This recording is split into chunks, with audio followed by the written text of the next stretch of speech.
Hello everyone, मैं उत्कर्ष गुप्ता, एक 9 pointer mechanical department IT Bombay में। इस वीडियो में हम स्टार्ट करेंगे हमारा बहुत ही बेसिक कोर्स पे रिलेटेड उसका इंट्रोडक्शन वाला पार्ट। जो हमारा इंजीनियरिंग मैकेनिक्स है, ये बहुत ही एलिमेंट्री कोर्स है और ये हमारी जो हम हाई स्कूल फिजिक्स पढ़ते हैं, जो बेसिकली जो हम फोर्सेस का इंट्रोडक्शन करते हैं अपने अपनी 11th-12th की फिजिक्स में, ये उसी कोर्स का ही थोड़ा सा एक्सटेंशन है। मोर और लेस चीज़ें सेम होंगी, कुछ चीज़ें हम नहीं पढ़ेंगे, कुछ चीज़ें एलिमेंट्री एग्जाम्स में भी आती हैं इससे रिलेटेड। सो एटलीस्ट हमें इस टॉपिक के थ्रू हमें कोशिश करेंगे कि वो इंट्रोडक्टरी वाली जो डेफिनेशंस और टर्म्स होते हैं वो हमें क्लियर हो, सो दैट कि हम जब आगे इसके थोड़ा थोड़ा सा से आगे बढ़ेंगे और इससे भी आगे कॉम्प्लेक्स एनालिसिस करेंगे तब हमें वो चीज़ें पता रहें। सिंपली स्टार्ट करते हैं कि इसका रेलेवेंस क्या है। पहला चीज़ यही कि हमारे जो भी कॉन्सेप्ट्स हैं और डेफिनेशंस हैं वो काफ़ी काफ़ी बेसिक है, बट इनका ये बहुत ही कॉमनली यूज होता है इन दिस डोमेन, सो इनका अंडरस्टैंडिंग होना बहुत इंपॉर्टेंट है। दूसरी चीज़ ये कि ये फर्दर जितना भी हम आगे कोई भी मटेरियल स्टडी करेंगे तब ये सब चीज़ें बहुत कॉमनली यूज होंगी, तो इस परस्पेक्टिव से भी इनका पता होना इंपॉर्टेंट है। ओके, सो पहली डेफिनेशन से स्टार्ट करते हैं, वो हमारी है कोऑर्डिनेट सिस्टम। कोऑर्डिनेट सिस्टम क्या होता है? वो एक सेट होता है इंडिपेंडेंट रेफरेंसेस का, जो कि एक स्पेस को डिफाइन करता है। हम स्पेस के बारे में भी बाद में बात करते हैं, पहले ये चीज़ देखते हैं कि रेफरेंसेस क्या है। हम बेसिकली क्या है, हमें एक सिस्टम को डिफाइन करने के लिए हमें कुछ रेफरेंस चाहिए। हम उस रेफरेंसेस को कम, पहली बात तो ये कि हमें कितने रेफरेंसेस चाहिए होंगे, ये एक अच्छा क्वेश्चन है। सो अगर हमारे पास दो डायमेंशंस का मतलब 2D में अगर हमें एनालिसिस करना है तो हमें दो रेफरेंसेस चाहिए होंगे। It can be prove mathematically. हमें अगर 3 डायमेंशन में करना है तो हमें 3 रेफरेंसेस चाहिए होंगे, तो उन्हीं 3 रेफरेंसेस को हमें डिसाइड करना है। हमें ये भी चाहिए कि वो एक दूसरे से इंडिपेंडेंट हो। इंडिपेंडेंट इन द सेंस कि जैसे 3 का केस लेते हैं, 3 के केस में अगर हम किन्हीं 2 को लेके अगर तीसरा निकाल पा रहे हैं तो इससे क्या हुआ, वो एक जो एक्स्ट्रा होगा वो हाईली यूजलेस है, क्योंकि हम 2 की मदद से तीसरे को बना पा रहे हैं। सो हमें ओवरऑल ये चाहिए कि वो तीनों के तीनों रेफरेंसेस एक दूसरे से इंडिपेंडेंट इन द सेंस कि इन्हीं दो को मिला के हम तीसरे को नहीं बना सकते। Same for the case of two, हम ये कह सकते हैं कि दोनों ही दोनों एक लाइन पे लाइन नहीं कर रहे हैं। इस टाइप के हमें रेफरेंसेस चाहिए, सो दैट कि हम इस अपने स्पेस को उन तीनों के टर्म्स में डिफाइन कर सकें। हम ओवरऑल 3 डायमेंशन में ही डील करते हैं। कुछ एनालिसिस हम कहते हैं 2 डायमेंशन और सिंगल डायमेंशन में भी कर सकते हैं, बट हमारा अगर जनरल वाला केस होगा, मैक्स मैक्स कॉम्प्लेक्सिटी वाला केस होगा, वो मैक्स टू मैक्स हमारा 3D में जा सकता है। So keep this in mind कि हमें 3 रेफरेंसेस चाहिए जो कोऑर्डिनेट सिस्टम बनाएगा हमारे स्पेस और स्टेट को डिफाइन करने के लिए। दूसरी चीज हो गई हमारा स्पेस। स्पेस वो ज्योमेट्री का रीजन होता है जहाँ पे हमारी बॉडीज लाई करती हैं और वो उसे ऑक्यूपाई कर रही हैं। ये बहुत सिंपल सी डेफिनेशन हो गई कि हमारे पास मान लो ये रूम अगर मेरा सिस्टम है, मुझे यहाँ पे एनालिसिस करना है अपने मैकेनिक्स का, तो और मुझे यहाँ पे मान लो मेरे पास एक बॉल है, ठीक है। अब मैं इस रूम के अंदर उस बॉल को कहाँ लेके जा रहा हूँ वो मुझे कैसे पता चलेगा? वो मैं किसी कोऑर्डिनेट सिस्टम से मुझे पता चलेगा, ठीक है। कोऑर्डिनेट सिस्टम में मान लो डिफाइन कर लेता हूँ इस रूम के किसी एक कॉर्नर को, मैं ऐसा कोऑर्डिनेट सिस्टम ले लेता हूँ। अब क्या होगा, उस रूम के कॉर्नर पे हमारे पास 3 लाइनें दिखेंगी जो इंटरसेक्ट कर रही होंगी इस पॉइंट पे जो कॉर्नर है। एक लाइन जो वर्टिकली अप जा रही होगी, एक लाइन जो आ रही होगी इस एक पर्टिकुलर डायरेक्शन में, और एक तीसरी लाइन जा रही होगी तीसरी डायरेक्शन। हम उस 3 डायरेक्शन मिल गई मुझे 3 रेफरेंसेस के लिए, मेरा कोऑर्डिनेट सिस्टम डिफाइन हो गया। अब दूसरी चीज हमारी क्या, मेरा सिस्टम में मुझे एनालिसिस किसका करना है, वो बॉल का, फॉर सपोज एक बॉल का एनालिसिस करना है। तो इन दैट केस मेरा जो स्पेस होगा, वो बॉल जो वो जितना भी वॉल्यूम कंसिडर कर रहा है, वो जो इस रूम में जितनी भी जगह ये बॉल ले रही है, वो मेरा स्पेस होगा मेरे एनालिसिस के लिए। तो कोऑर्डिनेट क्लियर हुआ और हमारे पास स्पेस क्लियर हुआ। अब खास बात क्या है कि हम स्पेस को जो डिफाइन करते हैं वो पहली बात तो कोऑर्डिनेट के टर्म्स में करेंगे, बट वो हम कैसे डिफाइन करेंगे? कुछ लीनियर और एंगुलर मेजरमेंट्स के टर्म में, कोऑर्डिनेट सिस्टम के रिस्पेक्ट में हम इसे डिफाइन करेंगे। कहने का मतलब, मेरा अगर ये कोऑर्डिनेट सिस्टम ऐसे है, ये एक रूम का एक कॉर्नर है, ये मेरे रूम की वॉल, और मेरे पास ये बॉल है, ये मेरा जो भी होगा ये स्पेस है, ये तीनों मिलके मेरा कोऑर्डिनेट सिस्टम बना रहे हैं। इसके रिस्पेक्ट में ये यहाँ पर कुछ है तो इसको मुझे कुछ पैरामीटर्स, यहाँ पे तो X Y Z Cartesian case ले रहे हैं तो इसलिए हम एक्स वाई जेड के टर्म्स में लिख रहे हैं। तो साथ में मुझे अगर इसका ओरिएंटेशन में डिफाइन करना होगा तो मुझे कुछ एंगल्स डिफाइन करने पड़ेंगे, इससे कितना बना रहा है उससे, ये हम बाद में भी देख सकते हैं। बट ओवरऑल हमारा क्या है कि हमें एंगल्स और कुछ मेजरमेंट्स करना है, लेंथ का और एंगल्स का, सो दैट कि हम इस चीज को डिफाइन कर सकें विद रिस्पेक्ट टू हमारा जो कोऑर्डिनेट सिस्टम है। स्पेस को हम डिफाइन करते हैं with respect to coordinate system. तीसरी चीज हमारी जो है वो मास। मास क्या है? वो एक हमारे जो स्पेस होगा उसकी प्रॉपर्टी है जो कि उसको रेजिस्ट करती है चेंज करने के लिए। न्यूटन फर्स्ट लॉ यहाँ पे हम डिस्कस बाद में करेंगे वो क्या है।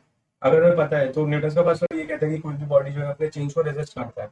ये प्रॉपर्टी उसकी इनर्शिया होती है। इनर्शिया ही वो मतलब basically inertia is the property of the system कि वो कोई भी चेंज अपने में कोई चेंज होने को रेजिस्ट करे। अगर वो चल रहा है तो उसे रुकना नहीं चाहिए, वो रुकने को रेजिस्ट करेगा, और वो रुका हुआ है तो वो चलने को रेजिस्ट करेगा। सो इन सच अ सिनेरियो जो मास होता है वो उस प्रॉपर्टी के मेजर को रिप्रेजेंट करता है। तो ओवरऑल हमारा जो इनर्शिया है वो रेजिस्टेंस है, और उस प्रॉपर्टी को डिनोट करने के लिए हम मास को यूज करते हैं। चौथी डेफिनेशन हमारी फोर्स की है। फोर्स बेसिकली क्या होता है, एक बॉडी का दूसरी बॉडी पे जो इंटरेक्शन की वजह से जो एक्शन हो रहा है वो फोर्स को रिप्रेजेंट करता है। फोर्स बहुत तरीके के हो सकते हैं। ग्रेविटेशनल फोर्स होता है जब दो बॉडी के बीच में ग्रेविटी मास की वजह से उनकी ग्रेविटेशनल पुल है, तो वाला इंटरेक्शन, ग्रेविटेशन वाला इंटरेक्शन जो होता है उसकी वजह से हमारा ये ग्रेविटेशनल फोर्स आता है। दो चार्जेस हैं उनके बीच में इलेक्ट्रोस्टैटिक रिपल्शन या फिर अट्रैक्शन होगा, वो एक अलग टाइप का फोर्स हो गया। एक नॉर्मल फोर्स हो गया कि मैं किसी चीज को अगर पुश कर रहा हूँ तो वो बॉडी मुझे भी पुल, मतलब उस फोर्स को रोकने के लिए वो अपनी तरफ से फोर्स लगाएगा, तो वो एक नॉर्मल फोर्स हो गया। तो ओवरऑल मल्टीपल टाइप्स के फोर्सेज हम डिफाइन करते हैं, बट तीनों जो भी फोर्स होगा उसको डिफाइन करने के लिए हमें तीन कैरेक्टरिस्टिक चाहिए सो दैट कि हम उस फोर्स को यूनिकली डिफाइन कर सकें।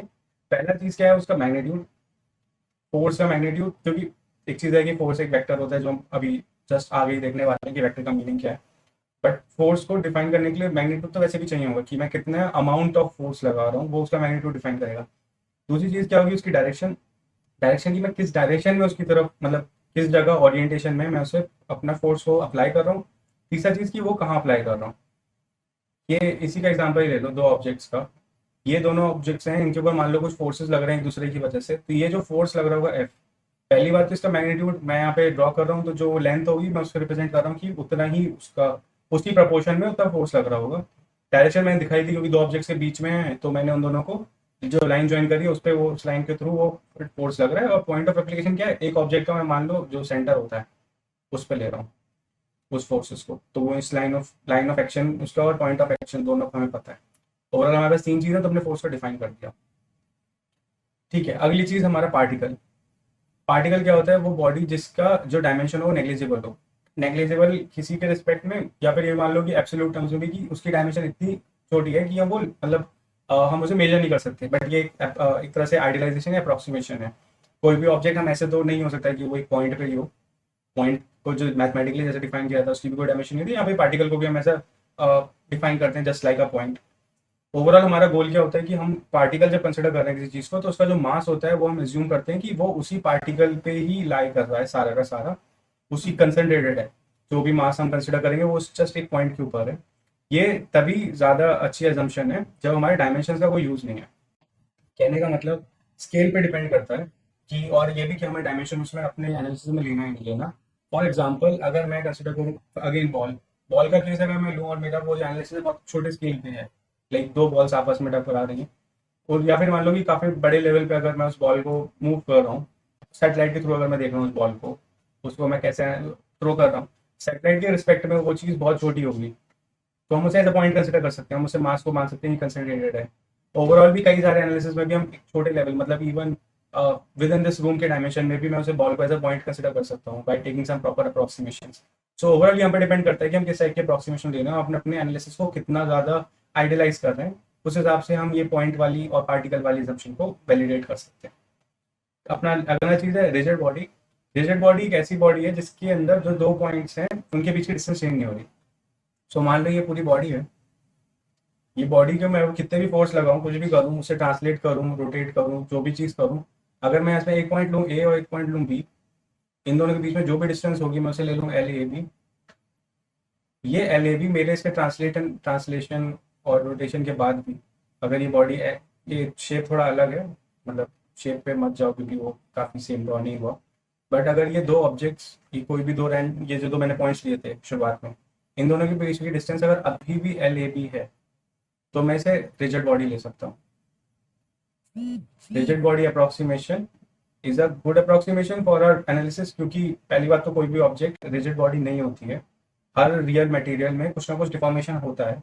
Even for this case of a pen, मैं इसे पुश कर रहा हूँ फॉर नाउ, अगर ये फील नहीं होगा कि ये चीज़ डिफॉर्म हो रही है, but if you look at some smaller, इसे ज़्यादा जूम करके देखो या फिर इसको कुछ छोटे स्केल पे अगर ऑब्जर्व करोगे तो यू कैन फील दैट कि ये चीज़ भी डिफॉर्म हो। डिफॉर्मेशन कुछ ना किसी लेवल पे होता ही है क्योंकि रियल ऑब्जेक्ट्स के बीच में इंटरेक्शन होता है, तो उनमें कुछ ना कुछ इलास्टिसिटी की प्रॉपर्टी होती है।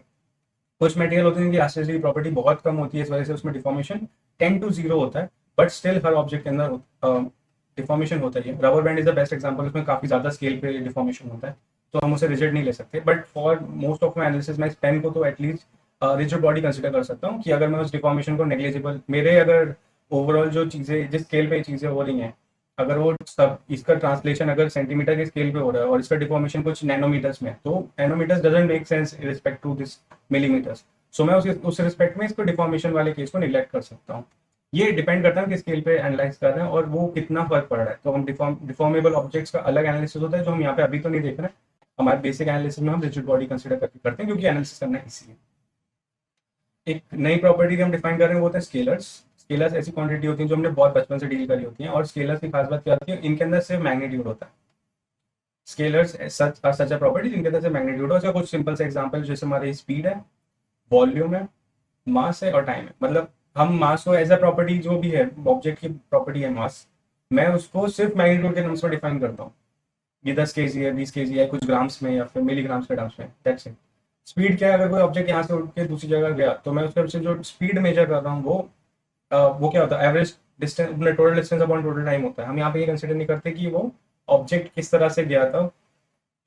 हम ओवरऑल सिर्फ डिस्टेंस मेजर कर रहे हैं, टोटल डिस्टेंस। वो चीज़ लौट के अगर वापस भी आ गई तब भी हमारी जो कुछ ना कुछ स्पीड होगी, क्योंकि हम डिस्टेंस को मेजर कर रहे हैं, तो वो कुछ ना कुछ तो फाइनाइट चला होगा। तो इस वजह से हमारी जो स्पीड होती है वो भी एक एज अ स्केलर काउंट होती है। वॉल्यूम तो है ही, क्योंकि जिस जिस सॉर्ट ऑफ हम मास वो भी डिफाइन करते हैं, इस तरह से हम वॉल्यूम को भी लीटर्स या फिर किलो लीटर्स के टर्म में डिफाइन करके हम उसे यूनिकली डिफाइन कर सकते हैं कि हमारे सिस्टम की प्रॉपर्टी को, स्पेस की प्रॉपर्टी। तो अब यहाँ पे इसी के करस्पॉन्डिंग नई प्रॉपर्टीज होती हैं, वो होती है वेक्टर्स। वेक्टर्स हमने मोस्टली अगर इंट्रोड्यूस हो ही चुके होंगे, इवन नहीं भी हुए। सो वेक्टर्स में डिफरेंस स्केलर से कैसा है कि इसके पास क्वांटिटी के पास मैग्नीट्यूड भी है, साथ साथ डायरेक्शन भी है, और एक तीसरी चीज की है पैरेललोग्राम लॉ को सेटिस्फाई करते हैं। ये तीन कंडीशन जब सेटिस्फाई होती है साथ में, तब हमारा एक वेक्टर्स डिफाइन होता है। ठीक है, हमारे पास स्केलर तो था, अब डायरेक्शन का मतलब क्या हुआ, ये क्वांटिटी डायरेक्शन पे भी डिपेंड कर रही है कि हम इसे किस डायरेक्शन के थ्रू अप्लाई कर रहे हैं। इसका एक एक्चुअल एग्जांपल जैसे हमारा फोर्स को तो हमने भी जस्ट बोला कि वो एक वेक्टर होता है। क्यों? क्योंकि वो डायरेक्शन में डिपेंड करता है, मैग्नीट्यूड तो होता ही है। साथ साथ एक्सेलरेशन एक्सेलरेशन ठीक है, एक्सेलरेशन और फोर्स में डायरेक्टली प्रोपोर्शनल होता है। तो अगर फोर्स और दोनों के बीच में जो फैक्टर होता है वो सिर्फ एक स्केलर क्वांटिटी का होता है। सो ओवरऑल क्या होता है कि ये दोनों ही वेक्टर क्वांटिटी है, उस टाइप से हम ट्रांसलेट कर सकते हैं इसे। प्लस वेलोसिटी भी जो है हमारी, वेलोसिटी दो अपने पॉइंट्स के पीछे डिस्प्लेसमेंट को लेके उसका रेशियो करती है टाइम से। तो वो वाली प्रॉपर्टी जो हम डिफाइन करते हैं, जो डिस्प्लेसमेंट होती है, डिस्प्लेसमेंट इज अ वेक्टर, क्योंकि वही तीनों कंडीशन को सेटिस्फाई करते हैं कि इसके पास डायरेक्शन होती है, इसमें कुछ मैग्नीट्यूड होता है, उसमें कुछ ये पैरेललोग्राम लॉ भी सेटिस्फाई करता है। पैरेललोग्राम को जस्ट डिस्कस करेंगे कि बेसिकली वो हम वेक्टर्स की वीडियो में डिस्कस करेंगे कि पैरेललोग्राम एक्चुअली क्या होता है। अभी के लिए हम वेक्टर्स को इस तरह पे डिफाइन कर रहे हैं। अब यहाँ पे दो चीज देखो कि स्पीड थी और एक वेलोसिटी था। मेरे पास एक पॉइंट है ये और एक पॉइंट है बी। अब इन दोनों में स्पीड और वेलोसिटी का डिफरेंस क्या है। ये अगर मैं स्पीड के लिए क्या होगा, तो मैं मान लो मैं मेरा जो भी वो था चीज इस कर्वी वाले पाथ से चल के वो ए से लेके बी तक गया। ए से लेके बी तक गया तो उसने कुछ डिस्टेंस चली होगी। टोटल डिस्टेंस जो इस कर्वी पाथ की है वो कुछ डी डिस्टेंस है।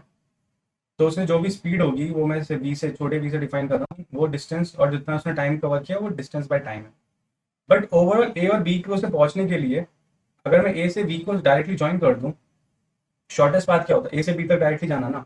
मान लो वो शॉर्टेस्ट पाथ एग्जिस्ट करता, वो शॉर्टेस्ट पाथ पे चलता, तो ए से बी तक वो जाता है, डायरेक्शन डिफाइन हो गई। ए से बी जा रहा है तो उसकी डायरेक्शन डिफाइन हो गई। तो उस वाले पाथ पे अगर वो चलता तो वो मुझे कहते हैं उसकी डिस्प्लेसमेंट होता, ये जो डिस्टेंस होती ए और बी के बीच की डिस्टेंस, कैपिटल डी ले लो, ए और बी की डिस्टेंस कैपिटल डी। और ये डिफाइन करते समय जो मेरी स्पीड होती है, मैं इसे कैपिटल बी से डिफाइन कर रहा हूँ, और वेलोसिटी होती है मेरी वो डी बाई टी होती है। यहाँ पे डिस्टेंस भी एक वेक्टर है, ऊपर एक कैप लगाते हैं। ये भी हम डिस्कस करेंगे वेक्टर्स पे जब डिस्कस करेंगे, बट ओवरऑल हमारा सिस्टम इस टाइप से है। अब यहाँ पे एक इंटरेस्टिंग पॉइंट जो मैं यहाँ पे पॉइंट आउट करना चाहता हूँ कि करंट के पास डायरेक्शन होती है, बट स्टिल वो एक स्केलर होता है। अगर तुमने इलेक्ट्रोस्टैटिक्स के बारे में थोड़ा भी नॉलेज है, तो current is a flow of electrons. तो जब इलेक्ट्रॉन जिस डायरेक्शन फ्लो करते हैं, करंट उसके अपोजिट होता है। इसका मतलब कुछ डायरेक्शन होती है करंट की। मैग्नीट्यूड तो होता ही है, क्योंकि हम उसे डिफाइन कर रहे हैं, मैग्नीट्यूड के बिना वो चीज़ डिफाइन कैसे है। अब ये दो चीजें होने के बाद भी ये चीज स्केलर है। इसका रीजन क्या है कि वो पैरेललोग्राम लॉ को फॉलो नहीं करता। कहने का मतलब हमारा जो करंट्स होता है, वो वायर के थ्रू जो करंट पास हो रहा है, वो स्टिल स्केलर एडिशन के थ्रू होता है। ये पैरेललोग्राम जो स्पेसिफिकली वेक्टर्स पे लगता है वो उस पर अलाउड, मतलब वैलिड नहीं, इस वजह से वो स्केलर है इन इवन दो इट्स में डायरेक्शन। सो ये एक मिसकंसेप्शन रहता है कि अगर किसी चीज का डायरेक्शन है तो बेसिकली वो वेक्टर है। ऐसा नहीं होता, तीनों कंडीशन सेटिस्फाई होनी चाहिए तब जाके वो स्केलर्स से वेक्टर में बनता है। अब बात करते हैं किस किस टाइप के वेक्टर्स होते हैं। पहला वेक्टर हमारा होता है फ्री वेक्टर। फ्री वेक्टर की प्रॉपर्टी खास क्या है कि इसकी कोई भी line of fix line of action नहीं है। कहने का मतलब अगर मेरे पास ये फोर्स ऐसे है, ठीक है, अभी यहाँ पे ये फोर्स वेक्टर ले लो, अभी से ये फोर्स वेक्टर मेरा ऐसे है, तो मैं इस फोर्स वेक्टर को अगर मैं यहाँ शिफ्ट करके ऐसे भी कर दूँ, मैंने इसकी लाइन को शिफ्ट करके यहाँ कर दिया, तब भी कोई फर्क नहीं पड़ता कि ये फ्री वेक्टर है, इसको मैं शिफ्ट कर सकता हूँ। तो ये ट्रांसलेशन ऐसे अलाउड है, ये अभी भी एफ ही होगा। इससे मैं उठा के वहाँ से बात कर दूँ, उससे कोई फर्क नहीं पड़ता। मैं ठीक है, जैसे हमारा डिस्प्लेसमेंट होता है बिना रोटेशन के बाद डिस्प्लेसमेंट, एक्चुअल में अगर रोटेशन हम हटा दें तो एक ऑब्जेक्ट जैसे बॉल है, ये बॉल अभी यहाँ थी, ये बॉल अगर शिफ्ट होकर यहाँ चली गई, ये मान लो पूरी ऑब्जेक्ट ऐसे ऐसे करके मूव करके यहाँ गई है, बट स्टिल इस पॉइंट से लेके इस पॉइंट तक इसका जो डिस्प्लेसमेंट होगा वो तो यहीं पे डायरेक्टेड होगा। रोटेशन होता तो इसका सेंस बदल जाता। अभी जस्ट सिर्फ ट्रांसलेशन हुआ तो हर पॉइंट इसी तरीके से मूव करा होगा। यहाँ पे अगर मैं पॉइंट ले लूँ वो भी, सॉरी, ये पॉइंट भी ऐसे ही मूव करके पहुंचा होगा, और यहाँ पे अगर मैं पॉइंट ले लूँ नीचे तो वो भी ऐसे ही मूव करके पहुंचा। तो सारे सारे पॉइंट्स उसी कर्व को ट्रेस करके गए हैं। तो मैं उन सभी एक का अगर मैं डिस्प्लेसमेंट डिफाइन कर रहा हूँ इस पॉइंट से लेके इस तक, मैं इसी को शिफ्ट करके अगर यहाँ से लेके यहाँ तक ड्रॉ कर दूँ और इसको मैं यहाँ नीचे भी शिफ्ट कर सकता हूँ, तब भी स्टिल तीनों की तीनों सेम है, क्योंकि दोनों तीनों सारी पॉइंट का डिस्प्लेसमेंट सेम हुआ है। ओवरऑल फ्री वेक्टर्स तभी होते हैं जब वो हम उसे शिफ्ट कर सकें, एक लाइन को, उसकी लाइन को शिफ्ट कर सकें, दूसरी जगह रख सकें, तो वो हमारे फ्री वेक्टर होंगे। स्लाइडिंग वेक्टर का केस क्या होता है? स्लाइडिंग वेक्टर में हमारा ये होता है कि उसकी फिक्स लाइन तो होती है बट उसका कोई पॉइंट ऑफ एप्लीकेशन नहीं होता। फिक्स लाइन का कहने का मतलब वो वेक्टर यहाँ पे डिफाइंड कर दिया मैंने, तो वो इस लाइन का हिस्सा बन गया। इस लाइन के आगे मैं इसे शिफ्ट करके यहाँ ऐसे आगे बना दूँ या इसे मैं पीछे बना दूँ, उससे फर्क नहीं पड़ता, मैग्नीट्यूड सेम है। यहाँ पे लेंथ जो होती है मैग्नीट्यूड को रिप्रेजेंट करती है, कुछ प्रोपोर्शनल होती है, तो लेंथ को तो मान के चलो कि तीनों की सेम है, बट मैं इसकी लगा ऐसे आगे पीछे शिफ्ट कर रहा हूँ अलॉन्ग दिस लाइन। जब तक मैं वो कर सकता हूँ तो जब तक मैं वो चीज़ कर सकता हूँ तब तक वो स्लाइडिंग वेक्टर है। इसका एग्जाम्पल है हमारा जो फोर्स होता है जो रिजिड बॉडी पे लगता है। अगर मैं एक रिजिड बॉडी है उसमें फोर्स लग रहा है यहाँ पे, उस फोर्स को अगर मैं यहाँ पे कंसिडर करूँ या उस फोर्स को मैं कंसिडर यहाँ इसके एंड पॉइंट पे लगता हुआ कंसिडर करूँ, स्टिल वो तीनों केसेस में सेम होगा कि रिजिड बॉडी का ओवरऑल फोर्स पे डिपेंडेंसी है। फोर्स उसका सिंस कोई डिफॉर्मेशन नहीं है तो लोकली उस फोर्स से कोई फर्क नहीं पड़ता, तो वो फोर्स अगर यहाँ लगे या वहाँ लगे इक्वेशंस उसे बैलेंस कर देती, इसीलिए वो स्लाइडिंग वेक्टर का एक बेस्ट एग्जांपल है। तीसरा केस होता है हमारा फिक्स वेक्टर। फिक्स वेक्टर के केस में क्या होता है कि हमारी डायरेक्शन भी फिक्स होती है, साथ में जो लाइन ऑफ एक्शन होता है वो भी फिक्स होता है। कहने का मतलब मेरा जो फोर्स जहाँ लग रहा है प्लस जिस पॉइंट पे लग रहा है वो भी डिफाइंड है। इसका एग्जाम्पल हमारा होता है, मतलब फिक्स्ड है और ये पॉइंट ऑफ एप्लीकेशन फिक्स्ड है। इसका एग्जाम्पल हमारा हो गया फोर्स वेक्टर जो कि एक डिफॉर्मेबल बॉडी पे लग रहा है। इसका एग्जाम्पल मैं वो काफी इजी तरीके से ले सकते हैं। मान लो तुम्हारे पास एक रबर बैंड है, अभी तुमने एक फोर्स इसे लगाया, यहाँ से खींचा, तो ये स्ट्रेच ऐसे होगा, तुम्हारे फोर्स की डायरेक्शन की वजह से ये चीज स्ट्रेच हो गई। बट अगर तुम यही सेम फोर्स यहाँ पे इस जगह ऐसे लगाते तो ये क्या होता है, ये ऐसे शिफ्ट होता, कुछ कुछ ओवल टाइप का आता है। दोनों की शेप में ही डिफरेंस आ गया। तो इन दोनों का एप्लीकेशन पॉइंट चेंज करने पे यहाँ पे मैं ऐसे रबर बैंड खींचा तो इस तरह से इलिप्स बन के खींच रहा है, बट अगर मैं इसे एक थोड़ा स्लाइड साइड से करके करता तो वो ओवल जैसा कुछ या कुछ एक अलग रैंडम शेप बनता। तो दोनों चीज़ों में सिंस डिफरेंस है तो हमारा वो वेक्टर का एप्लीकेशन भी काफ़ी मैटर कर रहा है। इस वजह से फिक्स वेक्टर वो वाले वेक्टर्स होते हैं जो कि हमें दोनों चीज़ें डिफाइन करना कंपलसरी है उसके लिए। इस चीज़ को समराइज कैसे करते हैं, मेरे पास ये दो चीज़ें हैं कि लाइन ऑफ एक्शन और यहाँ पे क्या है लाइन ऑफ एक्शन, और सिमिलरली यहाँ पर है पॉइंट ऑफ एक्शन। ठीक है, मेरे पास पहला वेक्टर क्या है, ये है फ्री, ये है स्लाइडिंग और ये है फिक्स्ड। पहले केस में क्या है, लाइन ऑफ एक्शन इसका क्या है फिक्स्ड नहीं, इसका पॉइंट ऑफ एक्शन फिक्स्ड है वो भी नहीं। स्लाइडिंग वाले केस में लाइन ऑफ एक्शन फिक्स्ड है but point of action fix नहीं है, और फिक्स वाले केस में दोनों ही चीज़ें फिक्स्ड हैं। तो इस तरह से समराइज कर सकते हैं इस चीज़ को कि ये किस टाइप से हमारे फोर्सेस हम वेक्टर्स को हम डिफाइन करते हैं, डिस्ट्रीब्यूट करते हैं अलग अलग केसेस में। इसके साथ मैं इस वीडियो का एंड करता हूँ। ये वीडियो में हमने जस्ट ये डिफाइन किया है कि अलग अलग डेफिनेशंस क्या होती हैं, उनको देखा है कि किस तरीके से वो सेंस बनाती हैं, और ये सारी डेफिनेशंस काफ़ी इंपॉर्टेंट है, so keep them in mind. मिलते हैं अगली वीडियो में, हम डिस्कस करेंगे इसके आगे की वेक्टर्स क्या होते हैं। See you in the next video, bye.